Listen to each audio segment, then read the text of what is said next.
ఇప్పుడు కేవలం 7,999 కే up to 10 kgs వరకు బరువు తగ్గి అధిక బరువు నుంచి వచ్చే ప్రధాన సమస్యలను దూరం చేసుకోండి.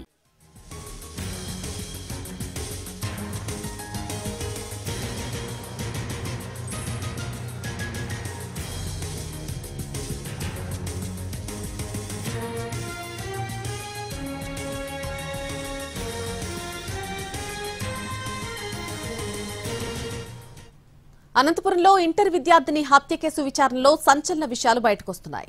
మంగళవారం రాత్రి బైక్ పై తీసుకెళ్లినటువంటి యువకుడే హత్య చేసినట్టుగా పోలీసులు గుర్తించారు.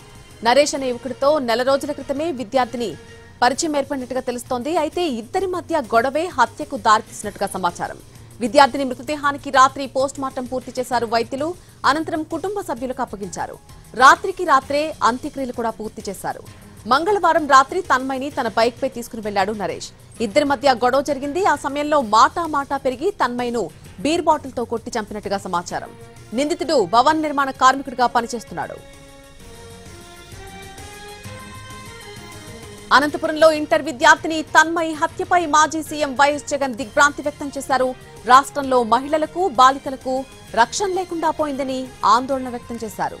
శాంతి భద్రతల నిర్వహణలో చంద్రబాబు ప్రభుత్వ వైఫల్యం ఇలాంటి దారుణాల రూపంలో ప్రతిరోజు కనిపిస్తుందని అన్నారు జగన్.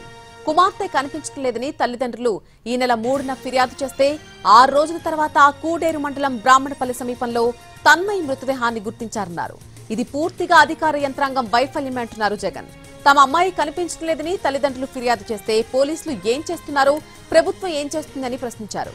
రెడ్ బుక్ రాజ్యాంగం అమలు, డైవర్షన్ పాలిటిక్స్ తప్ప ఈ ప్రభుత్వానికి ప్రజల రక్షణ పట్ల బాధ్యత అనేది ఉందా అని ప్రశ్నిస్తున్నారు జగన్. తన్మయ్ హత్య ఘటనకు ముఖ్యమంత్రి ప్రభుత్వం బాధ్యత వహించాలని డిమాండ్ చేశారు.